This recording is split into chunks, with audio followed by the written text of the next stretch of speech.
La economista Romina Arteaga, subsecretaria de la Zona 8 de Semplades, Secretaría Nacional de Planificación y Desarrollo. Ella es economista por la Escuela Superior Politécnica Nacional. Y del litoral, sí, y tiene un masterado también ahí mismo en ESPOL, en Comercio Exterior y Marketing. Muy buenos días, bienvenida. Buenos días Gino, buenos días con todos los radioescuchas. Cuéntenos cuáles son las actividades que usted está desempeñando aquí como subsecretaria de la región 8.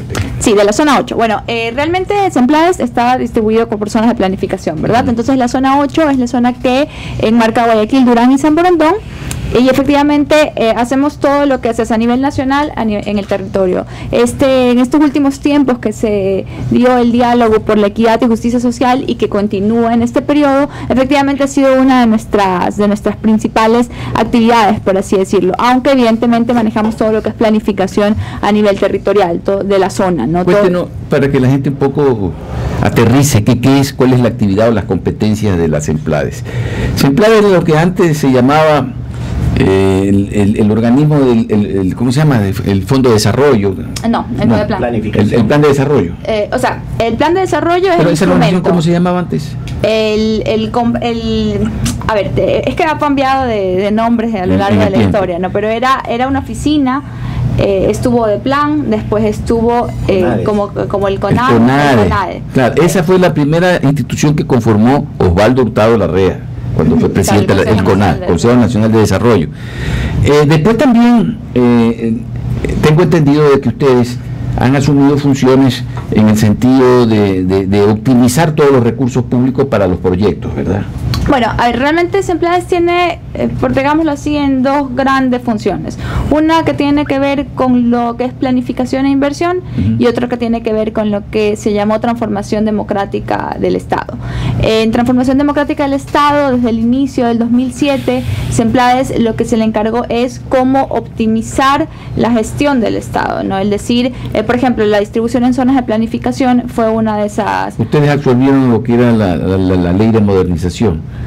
Claro, no se absorbe, pero porque la ley de modernización todavía existe. Sí, pero había un organismo, ¿se acuerda? Sí, en ese momento había un organismo, pero ya no es como organismo como tal, sino que queda como ley, aunque también ahora la Secretaría de la Administración Pública maneja mucho lo que tiene que ver con la ley de Ahora, dentro de las autonomías se dice que hay una queja de los gobiernos autónomos descentralizados que para cualquier tipo de proyectos que quiera ejecutar cualquier organismo tiene que ser sometido a la autorización del Semplades. Lo que tiene que tener es alineación con los objetivos nacionales. O sea, un país tiene que tener armonía, ¿no? Tiene que tener objetivos y tiene que estar todo claramente alineado. Evidentemente, si no hay esa alineación, pues alguna parte de la gestión puede ser que no vayamos todos con el mismo fin, ¿no? Y al no ir todos aportando al mismo fin, todo se podía diseminar. Entonces la intención no es que tienen que tener un aval, porque finalmente cada gobierno autónomo descentralizado puede ejecutar. Pero eso podría obviar de repente un crédito público si no cuenta con el crédito, por supuesto, con la aprobación. Para tener financiamiento, claro, sí necesitas el tener alineación, el tener un informe que esté alineado, no que si el proyecto me parece bonito o no me parece bonito, no, sino que responda a los objetivos nacionales de desarrollo. Ahora, entonces eso implica también que cualquier obra de importancia, tipo hidroeléctrica, refinería, necesariamente necesita una autorización de ustedes, claro, que esté dentro del plan. Claro, esas además tienen otro mecanismo, porque son sectores estratégicos que se los maneja solamente desde el Ejecutivo. Eso no son... A ver, pero entiendo que interviene el Semplades cuando hay crédito adicional al presupuesto que tienen los gobiernos autónomos. A ver, Semplades, por ejemplo, para hacer un mercado no necesito el tema Semplades. No, porque eso además es potestad del municipio. Pero hay competencias diferentes. Yo por qué estoy encaminando esto, porque se supone que entonces si son proyectos estratégicos que están dentro del plan estratégico, me refiero a hidroeléctricas, refinería, etcétera, etcétera. Cuando se licita este tipo de obras, se pide la autorización al Semplades y a su vez en esa en ese informe o conocimiento que ustedes tienen por parte de la entidad que va a hacer la ejecución de la obra, ¿se dice ya inclusive el monto del proyecto o no? El monto sí, quién licita y quién hace, no. Por ejemplo, el Ministerio Rector considera que tal hidroeléctrica tiene que ir. Yeah. El proyecto sí ingresa a Semplades, ingresa un proyecto con objetivos, con tiempos, con montos, con todo. Entra el proyecto y efectivamente se hace el análisis de viabilidad técnica, económica, si los Ahora, ¿por qué le estoy haciendo toda esta pregunta y por qué la llevo a que usted me informe lo siguiente? Estamos viendo escandalosos contratos que inicialmente tenían un presupuesto, por decir, de 100 millones de dólares. Hoy, antes están por 200, 300 millones de dólares. Se dice, ahorita está en las redes sociales que hay un escándalo, dice, en este proyecto que dice la comisión en Manduriacu. Dice la comisión esta que sea anticorrupción. Pero hay denuncias, por ejemplo, en el caso de la refinería de Esmeraldas, del proyecto de Monteverde, proyectos que inicialmente estaban por los 200 millones de dólares y han terminado en 600 cuando la ley de contratación pública prohíbe, pues, ¿no?, los contratos complementarios que excedan el 30% de la obra contratada. Digo, ustedes como empleados, al conocer de esto y ven que en la ejecución ya se han disparado, no tienen ninguna forma de competencia como para poder ustedes mismos poner a las autoridades de control, llámese Contraloría o a quien sea, oiga, alerta, cuidado, que en algunos casos grave. A ver, hay casos y casos. Claro. Por ejemplo, hay casos donde la urgencia de ciertos proyectos te dan el proyecto pero no tienes estudios técnicos. Entonces el estudio técnico hace que evidentemente el monto finalmente a lo mejor se multiplique, porque se me ocurre, el suelo no era de tal manera sino que era tal otra, y por ende los costos de producción crecen muchísimo por el tipo de suelo, por el tipo de locación, por el terreno, por lo que sea. Entonces hubieron muchos proyectos en sus inicios que se envió un proyecto, que se envió un proyecto inicial, pero era como tentativo, porque no había estudios definitivos, técnicos. ¿Y cómo se contrató sin entonces de esa forma? Claro, el tiempo también de espera entre proyectos emergentes, urgentes, al final, entonces eso te termina multiplicando presupuestos, en algunos casos, esa es una justificación. Hay otros casos que evidentemente son mucho más complicados. Además, en la administración del proyecto, el administrador, el gerente del proyecto, tiene la potestad igual en su momento de operar, ¿no? Pero ustedes no tienen, por ejemplo, la facultad como para allí parar, denunciar. No, se generan alertas. Sí, si hay momentos donde, por ejemplo, se ha pedido la intervención de Contraloría. Sí, han habido casos donde se ha pedido la intervención de Contraloría. Hay casos donde se ha enviado al presidente a decir estas alertas de esto está pasando. Sí se generan alertas. Ese sí es el rol de SEMPLADES. No es el fiscalizador, pero sí es quien monitorea la inversión pública. Entonces uno dice, ok, de esta inversión, bueno, nos estamos un poco excediendo por acá, estamos pasándonos en este lado. De los informes que se debieran presentar como es obligatorio por parte de todas las autoridades, ustedes ya han señalado en los informes que ha hecho, por ejemplo, el secretario de Planificación sobre estos temas. Por supuesto. Porque no lo hemos conocido. No, además porque son informes también internos, ¿no? Más que reservados, porque no hablamos de información reservada, pero sí son informes internos, porque es propio de la gestión del Ejecutivo. Quiere decir que cuando entonces ya se explota un tema como el que dice la Comisión Anticorrupción, entonces están involucrados también allí SEMPLADES y todo el mundo, porque al menos no puso las alertas como corrempondía ante la autoridad de control, llámese Contraloría. Claro, ahí habría, claro, es que hay mecanismos, hay diferentes mecanismos, hay estamos conversando, por supuesto, y hay diferentes niveles. No te preocupes, además creo que cuando hay transparencia en el tema no hay ningún problema, ¿no? Y uno puede, hay diferentes niveles, y efectivamente uno alerta, uno genera lo que es necesario, los informes necesarios, y ya cada uno tiene su responsabilidad y cada uno tiene su nivel de respuesta. Pero me parece que lo importante y lo rescatable es que, por ejemplo, tú tienes inversión, haces la inversión cada año, ¿no? Entonces haces el plan anual de inversiones y tú vas acomodando, ¿no? Y vas diciendo, ok, a ver, acá te estás pasando, este sector no es priorizado ahora, no se le da inversión a este sector, o la movemos hacia el otro lado. Eso es lo importante de la planificación, cómo canalizas la planificación. Tiene como por objeto ser eficiente y eficaz. Sí. Esos son para mí los objetivos. Principios que tienen. Principios y objetivos a alcanzar, porque puede ser el principio, pero si no lo ejecuta, quedó en el aire. ¿Por qué le pregunto esto? El propio presidente de la República ha reconocido de manera pública que son 8 años y medio, casi 9, en donde se ha fallado con el agro. ¿Cómo es posible que SEMPLADES, que es el organismo rector que tiene que canalizar la inversión, sobre todo en aquellos ámbitos donde es más deficitario el país, como en este caso el agro, no se haya preocupado de este tema? El agro y el sector productivo es uno de los sectores más priorizados, por así decirlo. Después del sector social, que es el sector que más inversión... Pero que menos entonces resultados hemos tenido. Y ahí viene el problema de la ejecución.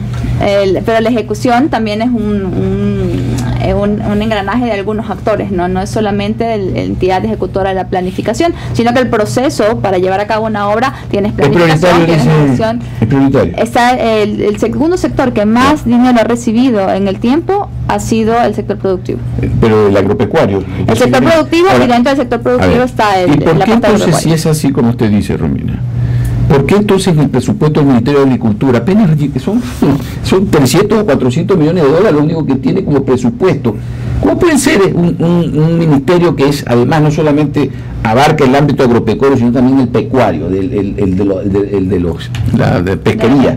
Entonces, ¿cómo puede ser tan ínfimo con relación a otros que no tienen la importancia, sin embargo hay otros que tienen mucho más?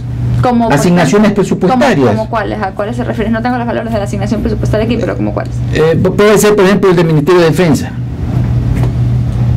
Pero hay que ver también, no estamos hablando con datos, ¿no? Pero a través del tiempo hay que ver cómo ha sido esa ejecución, porque también es cierto que cuando tú, por ejemplo, si tú pones X cantidad de dinero al principio. O de la propia Presidencia de la República, por ejemplo, que tiene como presupuesto más de 1.200 millones de dólares, claro, para el Presidente de la República que tiene... 300 millones no es el presupuesto del Ministerio de Agricultura. Ahora creo que está en 600. Del ministerio completo, sí. Sería esto imposible. O sea, por eso verifiquemos el presupuesto, por favor, que quiero, para ser un poco más responsables en el tema, no hablar así de memoria. No podemos hablar sin pero es un área en donde lamentablemente no hemos recibido, y yo lo digo como agricultor, pero sí, es una no hemos recibido ni los créditos, ni la capacitación, ni políticas estratégicas que se digan, ok, este año es el año del arroz, el año del ganado, es decir, no es nada de eso. No, y es una de las deudas que se tiene de hecho pendientes. Hemos hablado. ¿Pero hasta cuándo vamos a estar con este cuento pendiente? Justamente, a ver, hay diferentes también mecanismos. Está la reforma de normativa, o sea, el tema legislativo que está en la Asamblea y que se está discutiendo, el tema de la ley de tierras, y también lo que se tiene que hacer ya desde el Ejecutivo, que es justamente el acceso a crédito, la capacitación al campesino, al trabajador de la tierra y demás. Hay diferentes programas, hay diferentes políticas públicas. La ejecución a lo mejor no ha sido la mejor, la idónea. Y en ese ámbito, ¿no? Ahí hay una ameno, por decir.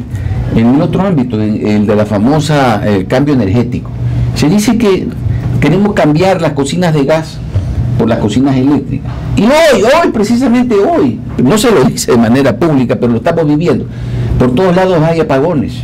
Hay sectores incluso donde, en el agro, sobre todo en el agro, donde son 5 o 6 días y CENEL no dice nada. ¿Cómo vamos a pretender realmente implementar el cambio de la matriz productiva o energética con estas falencias tan evidentes? Claro, pero es también hablar de por todos lados, es hablar de en el agro sobre todo. Yo por ejemplo digo en el área de Manaví, en el área del Carmen, más de 5 días. En Loja ha habido, cada rato salen denuncias. Aquí en la radio nos dicen acá son 5 días. ¿Y cómo vamos a hacer si ya fuese que ya no exista cocinas de gas? ¿Y cómo come la gente? ¿Vamos a volver al carbón, a la leña, como energía sustitutiva? Habría que verificar esos puntos específicos donde están sucediendo estas cosas, porque hablamos de en todos lados, en la mayoría, pero hay que ver si realmente eso representa la mayoría de lugares, la mayoría de espacios. O sea, hay que hablar con datos un poco más concretos y más específicos, porque la casuística sí es importante, pero y implica ciertas cosas, pero no lo dice todo. Pero por ejemplo, usted tiene información, Romina, aquí en el área suya. Por ejemplo, hay denuncias. El otro ámbito, el de la educación, también usted tiene una íntima interrelación con el área de la educación. Claro, ¿cierto? Es que en todos los sectores. En el sector agrario, por ejemplo, se han eliminado las famosas escuelas unidocentes. Y se dijo que se iban a hacer las famosas unidades educativas del milenio, pero y se ofreció transporte, pero nada de eso se ha cumplido.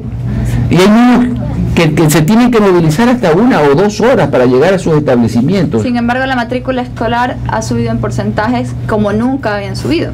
Entonces, claro, mencionamos aquellas cosas que a lo mejor todavía tienen falencias, porque nadie dice que es perfecto, porque efectivamente todavía tienen falencias, pero entonces, ¿a qué se debe el cambio de personas de la matrícula privada a la matrícula pública? Porque sigue creciendo la población, pues. O sea, el crecimiento de la matrícula, que hablamos de 30, 40%, no es el ritmo de crecimiento de la población. Sí sabe la decepción que hay de estudiantes en el agro, no solo también por el tema de la distancia, sino que ahora los padres de familias dicen, ¿para qué voy a mandar a estudiar a mi hijo si va más bien a un centro de degeneración y en donde puede ser inclusive lo corrompe con el tema de la droga? Claro, y estamos, si se habla que estamos mezclando un montón de temas donde son casuísticas específicas, sin datos, y donde los datos nos permiten... es el órgano que hoy por hoy rige todas las actividades del Estado, por eso lo estoy mezclando. No las rige, hay un tema de planificación. El planificar implica que los datos demuestran que todas esas cosas que usted ha mencionado a nivel nacional o a nivel local o a nivel zonal ha disminuido o aumentado en ciertos casos. Vamos a un corte y regresamos. Gino, antes de ir a la pausa, tengo el dato de parte del presupuesto general del Estado. Este periodo 2015 para el Ministerio de Agricultura, Ganadería, Acuacultura y Pesca es 474 millones corriente de inversión o todo 746.852 dólares. ¿Un presupuesto de cuánto? ¿De 34.000 millones? Solo tengo el dato así seco del Ministerio de Agricultura. Y antes era de 900 millones en lugar de menos del 1% del PIB. Vamos a una pausa. Teleradio 1350 AM, transmitiendo desde